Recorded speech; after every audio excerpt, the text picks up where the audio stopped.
کیا آپ جانتے ہیں کہ بالی ووڈ کی سب سے بے باک اور کنٹروورشل اداکارہ کنگنا رناوٹ نے صرف اپنی فلموں سے ہی نہیں بلکہ اپنے بیانات، جھگڑوں اور چونکا دینے والے الزامات سے پوری انڈسٹری کو ہلا کر رکھ دیا۔ ایک ایسی اداکارہ جو کسی سے نہیں ڈرتی، نہ بڑے سپر سٹار سے نہ طاقتور ڈائریکٹر سے۔ جی ہاں، آج ہم بات کریں گے کنگنا رناوٹ کے سب سے بڑے اسکینڈلز کی، اور یقین کریں آخری اسکینڈل سن کر آپ بھی حیران رہ جائیں گے۔ دوستوں، سب سے پہلے بات کرتے ہیں رتک روشن کے ساتھ ای میلز کی۔ یہ سب سے زیادہ مشہور اور بحث میں رہنے والا کنٹروورشل ٹاپک بن گیا تھا، جس میں شامل تھے رتک روشن۔ کنگنا نے دعویٰ کیا کہ ان کا رتک کے ساتھ تعلق تھا، لیکن رتک نے اس بات کو مکمل طور پر انکار کر دیا۔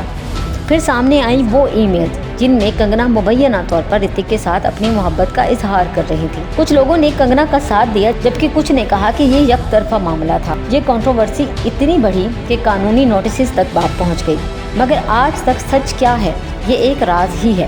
جب کنگنا آئی کافی ود کرن میں تو کسی کو اندازہ نہیں تھا کہ وہ اتنا بڑا انکشاف کریں گی۔ انہوں نے کرن جوہر کو کہا کہ آپ نیپوٹزم کے سب سے بڑے علمبردار ہیں۔ بس پھر کیا تھا کہ پورے بالی ووڈ میں نیپوٹزم پر بحث چھڑ گئی۔ نوجوانوں نے کنگنا کو سپورٹ کیا، انڈسٹری دو حصوں میں تقسیم ہو گئی۔ یہ لمحہ کنگنا کو بے خوف اداکارہ کے طور پر مشہور کر گیا۔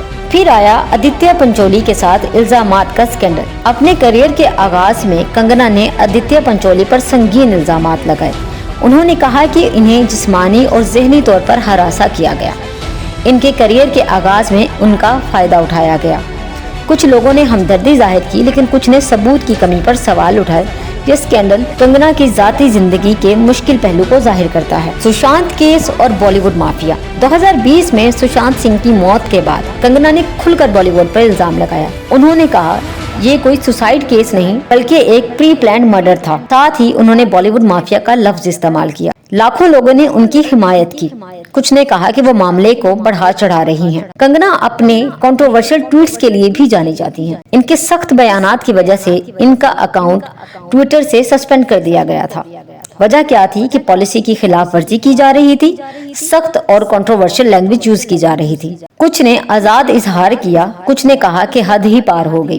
کسانوں کے احتجاج کے دوران کنگنا نے ایسے بیانات دیے جو بہت وائرل ہوئے۔ انہوں نے مظاہرین پر سخت تنقید کی، جس کے بعد شدید رد عمل سامنے آئے۔ دیگر اداکاراؤں نے بھی مخالفت کی۔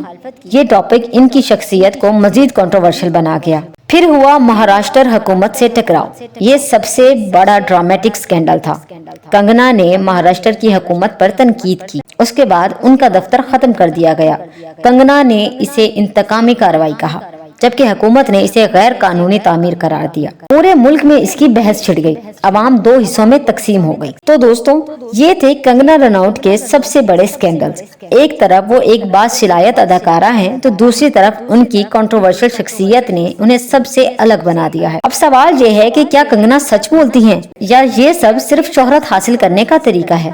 اپنی رائے کامنٹس میں ضرور بتائیں، اور اگر آپ ایسی مزید حیران کن کہانیاں دیکھنا چاہتے ہیں تو میرا چینل بی آنیسٹ سبسکرائب کرنا نہ بھولیں۔